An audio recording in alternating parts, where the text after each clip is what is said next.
China is brutalizing Uyghur Muslims in Xinjiang. Many believe that it is dumping the entire community in concentration camps. Globally, China is suffering from an image crisis like never before. Sure, Mao Zedong had killed millions of his own people during the Cultural Revolution and the Great Leap Forward. After Mao, Xi Jinping's reign is proving to be the most brutal in China. So, what does China decide to do to somehow make up for its besmirched image? It begins supporting the bogey of Palestinian freedom at the cost of Israeli lives. Now, China has gone bonkers and is in fact plotting to catalyze the rise of Hamas in the West Bank, and in the process is making an enemy out of Israel. Little does China know that its move to regain global acceptance will be countered so magnificently by Israel that it will never think of exploiting the fault lines of other nations to its own benefit again. Hi, and welcome. This is TFI Global, the foreign affairs and geopolitical analysis arm of the TFI Media Group. I am your host Shubhangi, and in this video, I will tell you how China's plans of reviving the Palestinian cause are nothing but a blatant attempt at whitewashing Xi Jinping's own crimes against Muslims.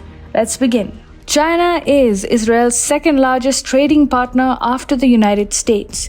It is also involved in multiple infrastructure projects in the Jewish nation. Over the past few years, ties between China and Israel have grown from strength to strength. However, as the free world order steps up pressure against China for its brutal treatment of Uyghur Muslims in Xinjiang, the CCP is now cleverly posturing itself as a formidable proponent of the Palestinian cause to somewhat look like a friend of Muslims. The strategy behind China's support for Palestine is that while the US-led democratic world steps up pressure against the CCP for brutalizing Uyghur Muslims, they continue to ignore the supposed plight of Palestinian Muslims. The greater agenda here, however, is that China is now extremely close to Iran, and Iran wants China to help destabilize Israel with the use of terrorist organization Hamas.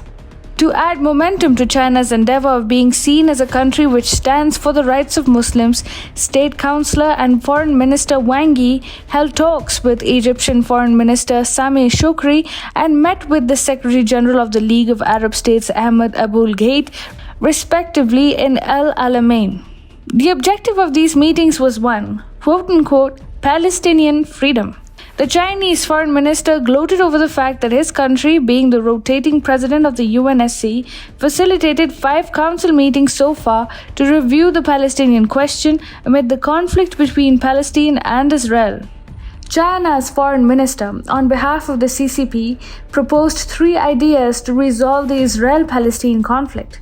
China has proposed that as a prerequisite to finding peace in the region, the authority of the Palestinian National Authority be enhanced and the PA be authorized to exercise sovereign functions in security, finance, and other areas so as to gain effective control over the autonomous and quote-unquote occupied territories.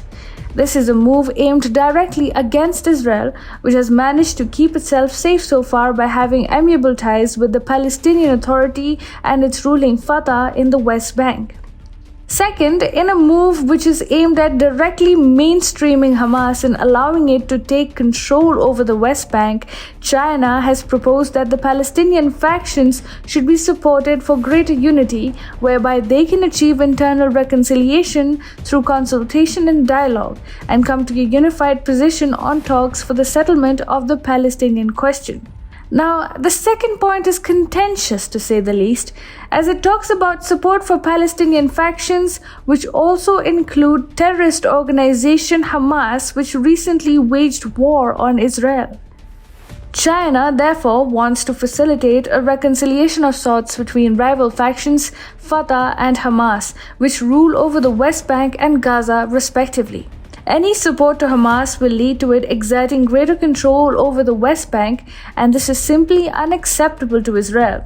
For China to even think of facilitating the growth of the terror organization Hamas would be seen as a hostile move in Israel, which will take steps to ensure that such efforts do not fructify. Israel is already taking steps to ensure that the Palestinian Authority, ruled by a moderate Fatah, is supported in its power struggle with Hamas in the West Bank. Hamas is gaining traction and popularity in the West Bank, which is a security threat for Israel. Hamas wants to see its rival faction, Fatah, kicked out of power and wants to take control of the Palestinian Authority upon itself. China seems to be helping Hamas do so, and therefore Israel has now begun considering restricting debt collection from the PA to ensure its financial and political stability. This will help the PA overcome its financial woes, which in turn will lead to its position against Hamas being strengthened. Within the West Bank, the Palestinian Authority is surviving in a very weak position. Earlier this month, hundreds of Palestinians protested against the Fatah-ruled PA in Ramallah, thus demonstrating the general sense of aversion which people in the West Bank have come to harbor against the moderate Fatah. This is primarily because of the Gaza war, where the Hamas terrorists looked like they were doing more for the Palestinian cause than Fatah. This could further propel Hamas's rise in what has historically been a Fatah stronghold, and Israel will do all it can to prevent the same. Finally, China has called for a resumption of peace talks between Palestine and Israel based on the two-state solution.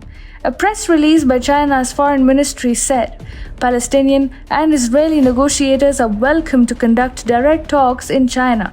In the meanwhile, China calls for the holding of an international peace conference led by the UN with the participation of the permanent members of the UNSC and all stakeholders in the Middle East peace process to seek a comprehensive, lasting, and just settlement of the Palestinian question and to enable Palestine and Israel to coexist in peace.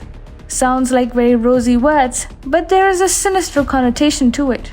Recently also, at a virtual Palestinian-Israeli peace symposium convened by the Chinese Foreign Ministry, Wang Yi expressed the intentions of China to step up its involvement in mediating efforts to resolve the Israel-Palestine conflict. Yi said that China wanted the Geneva Initiative to play a greater role in expanding dialogue and reaffirmed the two-state solution as the only path towards a resolution. Like many other peace initiatives, the Geneva Accord has also failed to establish peace between Israel and Palestine, primarily due to the latter's inability to eliminate anti-Jewish elements. China is making itself an enemy of Israel. Already, the Red Rogue state has stretched its luck way too far during the Israel-Hamas war by facilitating Palestinian propaganda via its state media channels. Not just this, China also used anti-Semitic propaganda against Israel during this war. As the Israel-Gaza conflict escalated in May, Beijing decided to toe Iran's line completely and support the Palestinian cause at the expense of Israel. China waged an anti-Israel campaign at the United Nations during and after the 11-day war between Israel and Hamas. Now that China has decided to support Hamas and the rise of a consolidated front which will challenge Israel, Jerusalem is not expected to sit back and observe all of it as a mute spectator. China has made a very formidable and lethal enemy in the Middle East, and now it stares at the prospect of suffering tremendous losses both in terms of business and security due to the same.